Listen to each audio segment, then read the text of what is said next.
welcome to band.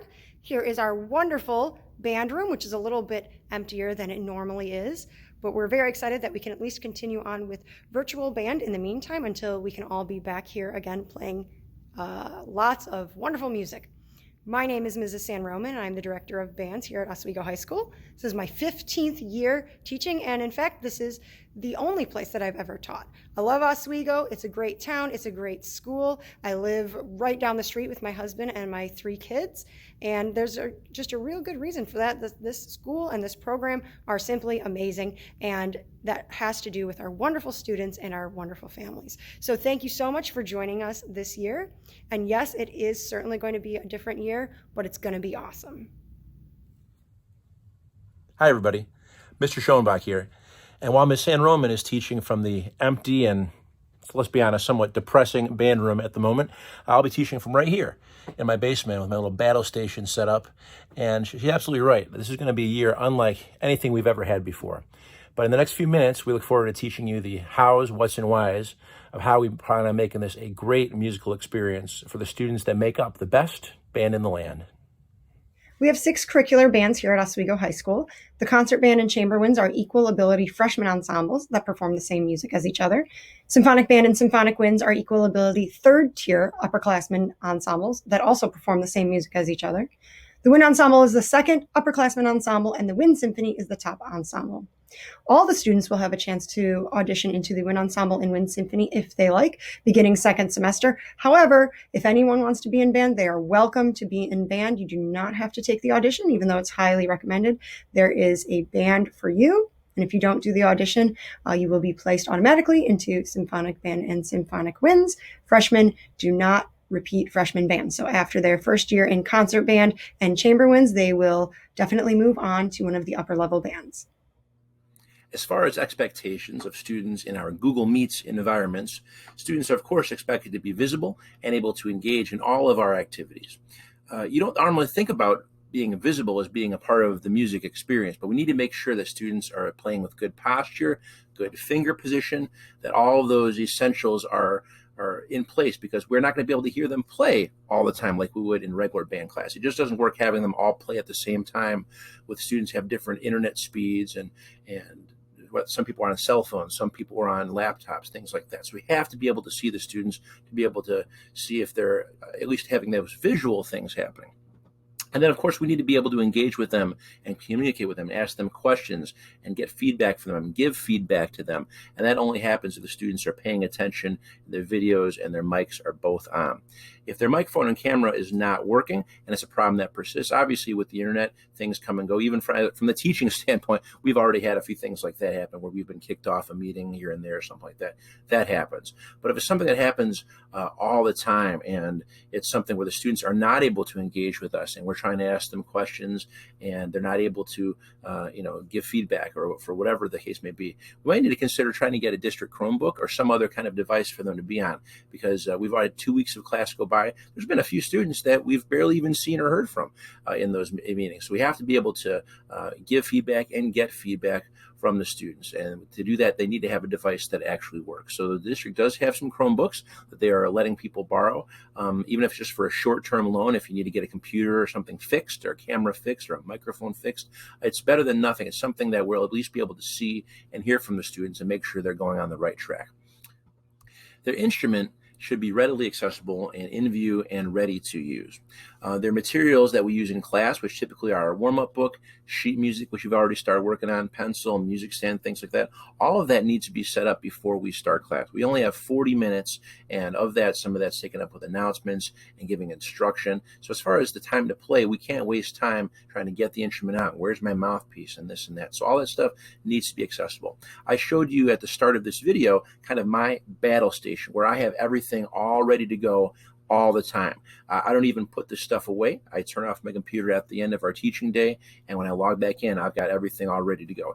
If you have a place like that that you can have for your students, that I think would be a way to kind of combat them not having all the things ready each day like they might have otherwise. So having everything all set up where they can just, get done with the day, come back to it the next day, everything's all there. That's definitely the way to go if you're able to do that at the house. If not, maybe getting to wherever the battle station is in your house a little bit early, making sure that you're able to log in, check Google Classroom for any of the assignments. If there's anything you need to print out, having that music stand ready to get the instrument out, make sure everything works okay. So that way we can hit the ground running when we start class. We operate under the standard grading procedure where 90% and up is an A, 80 to 89% is a B, and so on. And for our specific grading breakdown, 25% is fundamentals, which includes exercises out of the habits, warm-up books, scale activities, and other fundamental type exercises. 25% is repertoire, which includes tests on band music, small ensembles, small etudes, things like that. 20% is solo assessment. So every student will record a solo and will be tested on smaller sections of that solo throughout the semester. 20% is non-performance-based assessment, such as music theory, written tests, written rhythm tests, and scale exercises, things like that. And 10% is participation, taking part in each class, raising your hand, having a good attitude, having your materials, and other things like that. I know one thing we've heard from several families is, are the students going to be able to do any kind of performance during this remote setting?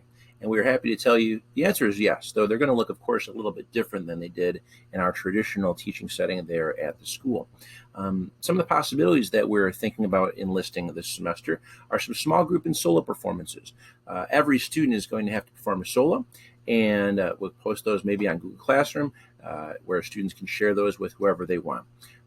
Some small group things. We're able to break up the band in several different groups in Google Meets and in Zoom. We can do breakout rooms where we can have students work together in small groups, or if students feel comfortable, families feel comfortable in getting together in person, socially distant, of course, and rehearsing and performing pieces and recording those and uploading those. There's lots of different ways we can incorporate small group and solo performances in what we do.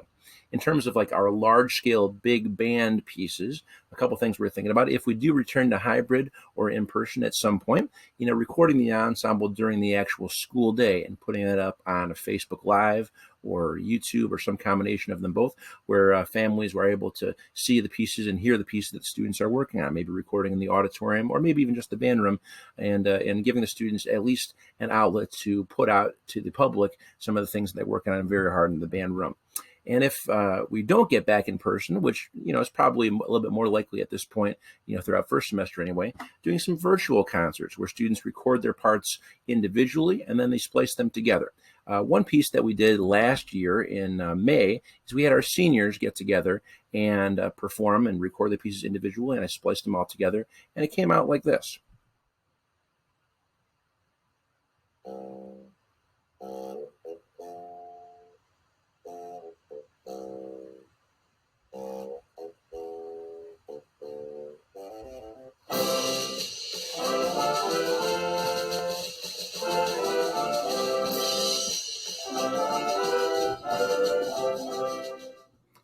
Our band website is www.ohsband.org, and this website is full of tons of great information to get both students and families through this crazy time. One resource we always like to point out is our private lesson teacher tab right here under resources, where students can connect with some private teachers that are teaching over Zoom, Skype, FaceTime, and all the other mediums. Without having that attention from the band directors all the time, private lessons are a great way to make sure that we keep these students motivated, engaged, and progressing on their instruments. If you have any questions, please feel free to contact us. Email is strongly preferred. However, we also have our phone numbers on there as well. My email is ssanroman@sd308.org, and Mr. Schoenbach is kschoenbach@sd308.org. Last thing we wanted to mention is we are on all the main social medias, Facebook, Instagram, and Twitter. You can link to us via our band website. Right there at the bottom of the page has links for all that stuff. And it has really been a great last couple weeks reconnecting with our old students and meeting our freshmen for the first time. And I know that despite all these crazy times, we're going to have a fantastic year in the OHS band program. Thanks again for joining us. Please let us know if you have any questions, comments, or concerns, and we can't wait to have an awesome year.